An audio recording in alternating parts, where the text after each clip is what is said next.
Hi hello to all, welcome to my channel. This is GKG Scorpio media. என்னோடய சேனலுக்கு எல்லாத்தையும் வரவேற்கிறேன்.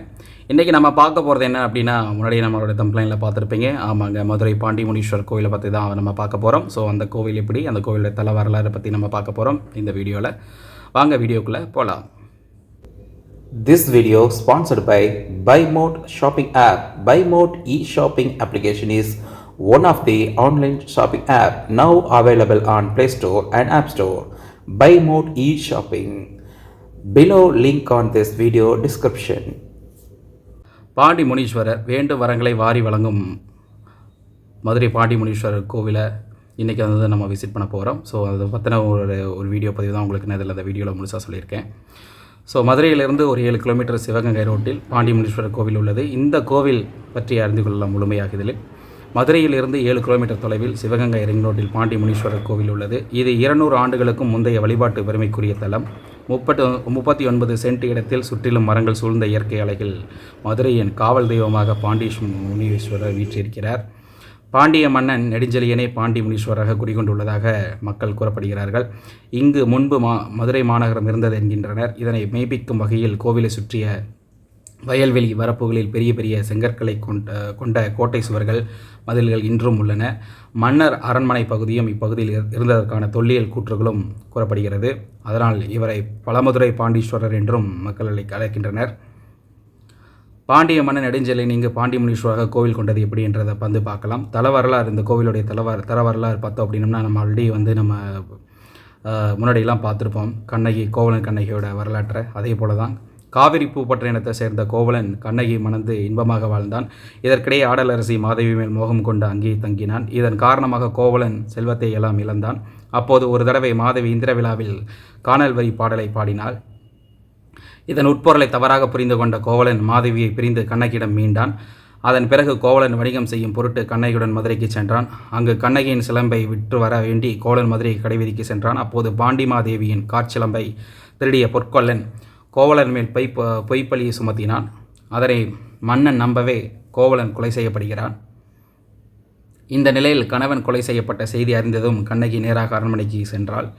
மன்னனிடம் நியாயம் கேட்டாள். அப்போது கல்வனை கொலை செய்வது கொடுங்கோல் அல்ல, அதுவே அரச நீதி என்று மன்னன் கூறினான். அதற்கு கண்ணகி, என் கணவர் விற்பதற்காக எடுத்து வந்திருந்த காற்சிலம்பு மாணிக்க பரல்களை உடையது என்றாள்.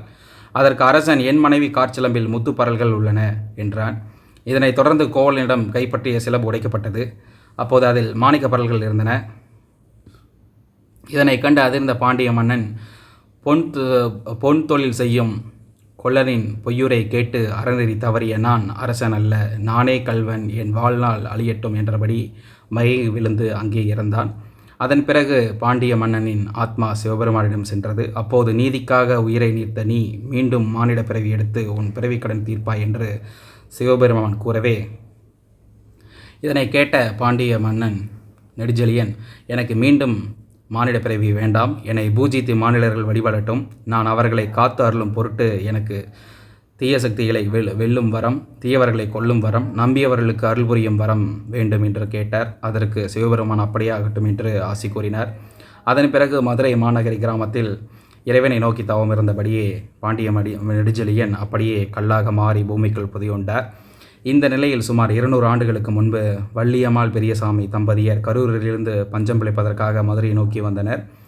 வரும் வழியில் இருட்டி விட்டதால் மாட்டுத்தவணி அருகே உள்ள மானகிரியில் தங்கினர். அப்போது வள்ளியம்மாள் கனவில் முனிவர் தோன்றி, நான் மதுரையை ஆண்ட பாண்டிய நெடுஞ்செழியன் கண்ணகியின் கணவன் கோவலனுக்கு அநீதி இழைத்த பாவத்திற்காக மறுபிறவி எடுத்து உள்ளேன். அந்த பாவத்தின் நிவர்த்திற்காக இதே இடத்தில் ஈசனை நோக்கி 8 அடி மண்ணுக்குள் புதையுண்டு கிடக்கிறேன். என்னை மீண்டு எடுத்து வழிபட்டால் அன்னாரின் குடும்பத்தையும் சீரும் சிறப்புமாக வாழ வைப்பேன் என்று கூறி மறைந்தார். அதன் அடிப்படையில் ஊர் பெரியவர்கள் ஒன்று கூடி வள்ளியம்மாள் கனவில் சாமி சொன்ன இடத்தை தோண்டிய போது அங்கே மிரட்டும் விழிகள், முறுக்கிய மீசை, அடர்ந்த நீண்ட ஜடாமுடியோடு சுவாமி சிலை சமணமிட்ட தவக்கோலத்தில் கிடைத்தது. அந்த சிலையை வெளியே எடுத்து வைத்து கும்பிடத் தொடங்கினார்கள். அப்போது பாண்டி முனீஸ்வரர் ஒரு தடவை நேரில் காட்சி தந்து, நான் வெயிலில் காய்கிறேன், மழையில் நனைகிறேன் என்று கூறினார். அடுத்த நாளை பனையோலையால் குடிசை அமைத்து அங்கு பாண்டி முனீஸ்வரரை பிரதிஷ்டை செய்து வழிபட ஆரம்பித்தனர். தற்போது கும்பாபிஷேகம் செய்யப்பட்டு மகா மண்டபம் கட்டப்பட்டு மிகப்பெரிய கோவிலில் அருள்பாலித்து வருகிறார் பாண்டி முனீஸ்வரர். முனிவர் வேடத்தில் சிவன் இருந்ததால் முனீஸ்வரன் என்றும், பாண்டிய மன்னன் தன் முனீஸ்வரராக இவ்விடம் வந்துள்ளேன் என்ற அருள் வந்து ஆடிய பெரியசாமி கூறியதாலும் அன்று முதல் இக்கோயில் தெய்வம் பாண்டி முனீஸ்வரர் என்று அழைக்கப்பட்டார். இங்கு உலகின் பிற காவல் தெய்வம் போல் அல்லாமல் முனீஸ்வரர் பத்மாசனமிட்டு யோக நிலையில் கிழக்கு நோக்கி அமர்ந்து அருள் புரிகிறார். இவர் குழந்தை இல்லாதவருக்கு மழலை வரம் தருவது முதல் பேய் பிசாசு பிடித்தவருக்கு நிவர்த்தி தருதல் வரை அத்தனை பிரார்த்தனைகளையும் நிறைவேற்றி வைக்கிறார். இங்கே உள்ள சிறப்புகள் பார்க்குறோம் அப்படின்னம்னா, இங்கு பாண்டிய மன்னன் நெடுஞ்செழியனே தர்மமுனீஸ்வரராக இருந்து ஆட்சி புரிகிறார். கோவிலுக்கு வரும் பக்தர்களிடம் மட்டுமின்றி அந்த வழியாக செல்லும் இறை நம்பிக்கையுள்ள பக்தர்களிடம் அதிக திருவிழாடுகளை நடத்துகிறார்.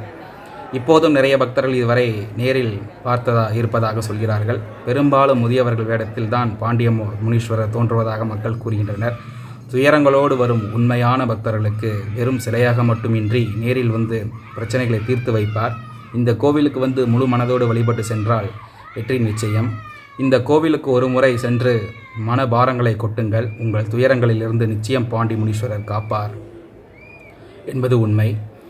இந்த கோவிலுடைய வழிபாடு பாண்டி முனீஸ்வரர் கோவிலில் தினமும் காலை மாலை இருவேளையும் பூஜை நடைபெறுகிறது. இந்த கோவிலானது காலை 5 மணி முதல் இரவு 8 மணி வரை திறந்திருக்கும். இந்த கோவிலில் பூஜையும் போது எப்போது கூட்டம் அலைமோதும். பாண்டி முனீஸ்வரர் மதுரை மட்டுமல்லாது தேனி, விருதுநகர், திண்டுக்கல், கரூர், திருச்சி, மதுரை மாவட்டங்களை சேர்ந்த மக்களும் குலதெய்வமாக வழிபட்டு வருகின்றனர். இந்த கோவிலில் விநாயகர், சமயக்கருப்பர், ஆண்டிசாமி, சுப்பிரமணியருக்கு தனி சன்னதி உள்ளது. பாண்டி முனீஸ்வரர் வெண்ணிற ஆடை சாத்தி பால், மணமிளகு, தைலம், சந்தனம், ஜவ்வாது, பொங்கல் மற்றும் தேங்காய் பழம் போன்றவற்றை கொண்டு வந்து வழிபடுகின்றனர். இங்குள்ள சமயக்கருப்பர் சுவாமிக்கு ஆடு மற்றும் கோழிகளை பலியிட்டும் சாராயம், சுருட்டு போன்றவற்றை படைத்தும் மக்கள் வழிபாடு செய்கின்றனர். குழந்தை வரம் வேண்டுபவர்கள் தொட்டில் கட்டி முனீஸ்வரிடம் வேண்டிக் கொண்டால் கருணை உள்ளம் கொண்ட அவர் மழலை செல்வம் கொடுக்கிறார். பல்வேறு வேண்டுதல்களையும் பக்தர்கள் கோவிலில் காணிக்கையாக செலுத்தி மணி அங்கு குவிந்து கிடப்பதை காணலாம். மேலும் இந்த குழந்தை வரம் கிடைத்து விட்ட பக்தர்கள் அனைவரும் பாண்டி முனீஸ்வரருடைய பெயரையே வைப்பது இங்கு ஒரு வழக்கமாக இருந்து வருகிறது. உலகில் எங்கும் இதுபோல் நடந்தாத ஒரு விஷயமாக மதுரை பாண்டி முனீஸ்வரர் கோவில் இதுவரை திகழ்கிறது. மதுரை மக்களிடத்தில் ஒரு பெரும் நம்பிக்கையும் பக்தியும் வெளிப்படுத்துகிறது. அப்படிப்பட்ட கோவில் தான் இன்றைக்கி வந்து நம்ம முழுசாக வந்து நம்ம விசிட் பண்ணியிருக்கிறோம். ஸோ இன்றைக்கி ஒரு நாளில் வந்து இந்த கோவிலில் வந்து தரிசித்ததில் ரொம்பவும் மகிழ்ச்சி.